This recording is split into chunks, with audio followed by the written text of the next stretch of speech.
A velha casa se erguia, uma silhueta contra a luz moribunda. Ela sempre me observou, mesmo quando eu era criança, suas janelas como olhos acompanhando cada movimento meu. Retornando agora, depois de todos esses anos, a sensação era a mesma. A casa se lembrava e esperava. Meu lar na infância, um lugar de sombras e sussurros abafados, de portas batendo e lágrimas amargas. Meu pai, uma figura alta e imponente, sempre desaparecendo na escuridão. Ele tinha segredos, eu sabia. Segredos trancados no sótão, o ponto mais alto da nossa casa sombria. As brigas eram sempre as mesmas. Uma rotina dolorosa que se repetia noite após noite. Amargas acusações lançadas como facas afiadas, cortando o ar e os corações. Os soluços da minha mãe, sufocados e desesperados, ecoavam pela casa como um lamento constante.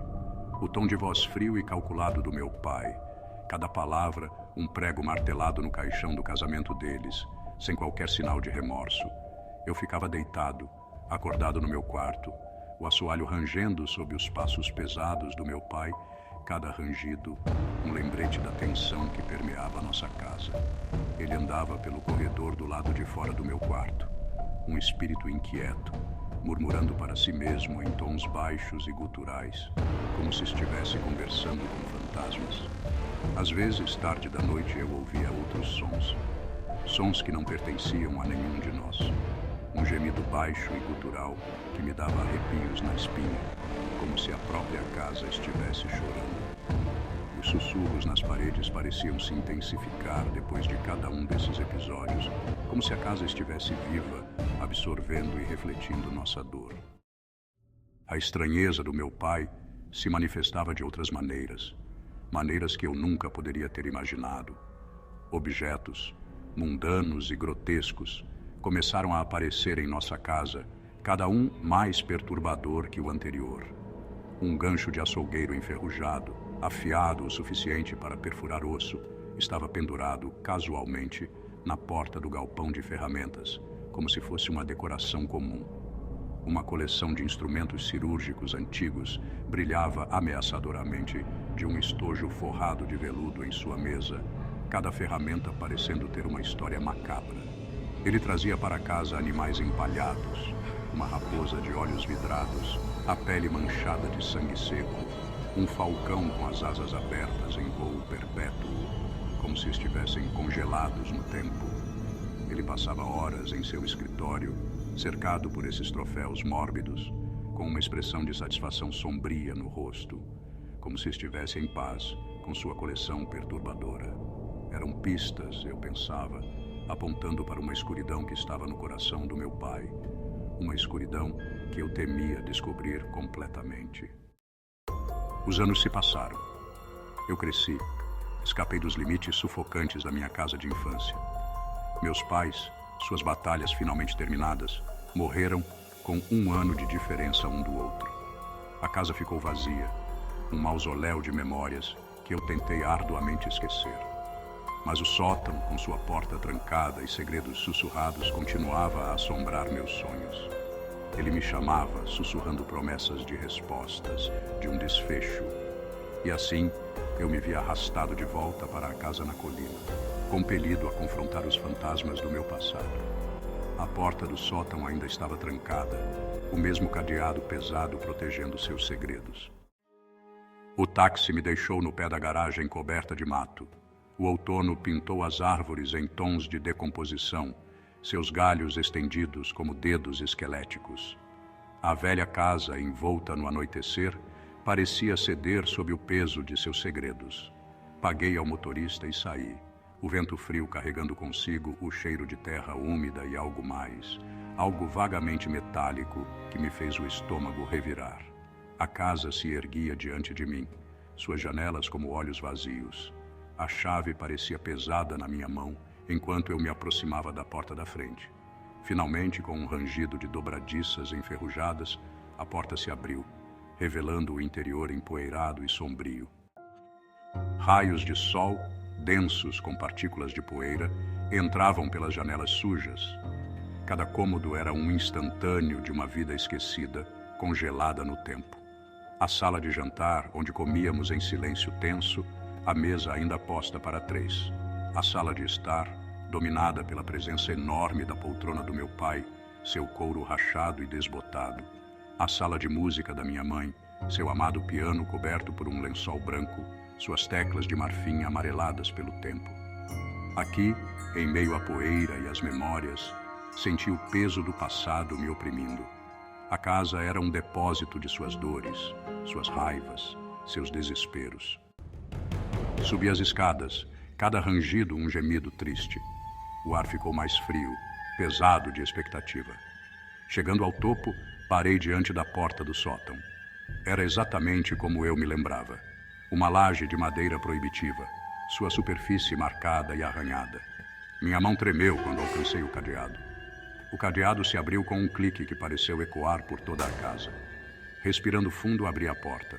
O sótão estava envolto em trevas, a única luz entrando por uma pequena janela empoeirada. À medida que meus olhos se ajustavam à penumbra, comecei a distinguir as formas dos objetos, meio ocultos, sob lençóis empoeirados e teias de aranha. Um único raio de sol atravessou a penumbra empoeirada, iluminando uma pequena mala de couro enfiada sob o beiral. A luz parecia quase mágica, destacando a mala como se fosse um tesouro escondido, esperando para ser descoberto. Era diferente de tudo no sótão, muito nova, muito fora do lugar. A mala parecia ter uma história própria, uma que não combinava com o ambiente antigo e empoeirado ao seu redor. Atravessei a sala, meu coração batendo forte com uma mistura de medo e curiosidade mórbida. Cada passo ecoava no silêncio, aumentando a tensão no ar. A curiosidade me impulsionava, mas o medo me fazia hesitar. O ar pareceu chiar com eletricidade estática, enquanto eu me ajoelhava ao lado da mala. A atmosfera estava carregada, como se o próprio sótão estivesse esperando para revelar seus segredos. Eu podia sentir o peso da presença do meu pai neste espaço, o eco persistente de sua escuridão. Era como se ele estivesse ali, observando, esperando que eu descobrisse algo importante. Meus dedos percorreram o couro gasto, procurando uma fechadura, uma trava, qualquer coisa que me desse acesso aos seus segredos.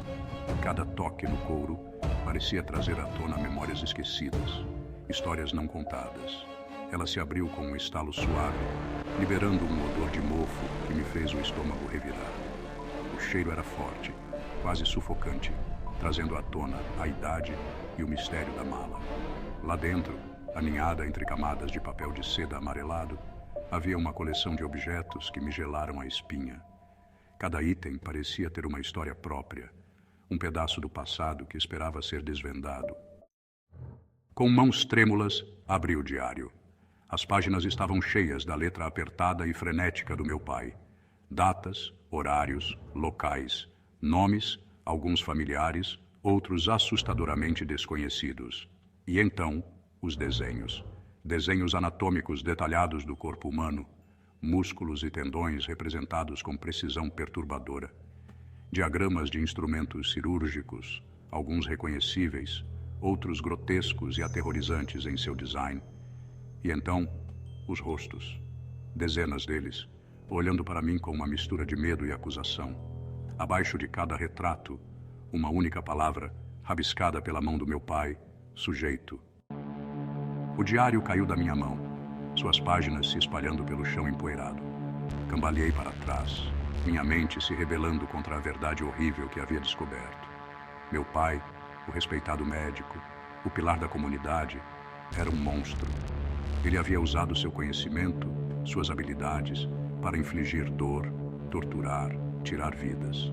Os rostos no diário, os nomes, as datas, todos eram peças de um quebra-cabeça horrível que eu nunca quis resolver. A escuridão que eu sempre senti nele, a escuridão que havia permeado nossa casa, finalmente se revelara. E enquanto eu olhava para as evidências horríveis espalhadas ao meu redor, senti uma compreensão arrepiante me invadir. O desejo de correr, de escapar dos limites sufocantes do sótão, era quase insuportável. Mas uma estranha sensação de calma se abateu sobre mim, acalmando meus membros trêmulos, silenciando os gritos na minha cabeça. Eu era filho do meu pai. A verdade ressoou dentro de mim, não mais como uma fonte de horror, mas como uma aceitação terrível. A escuridão que ele carregava, a escuridão que havia manchado aquelas paredes, também corria nas minhas veias. Peguei o bisturi, sua lâmina brilhando na luz fraca. Parecia estranhamente familiar na minha mão, uma extensão de mim mesmo, e o legado das trevas continuou vivo.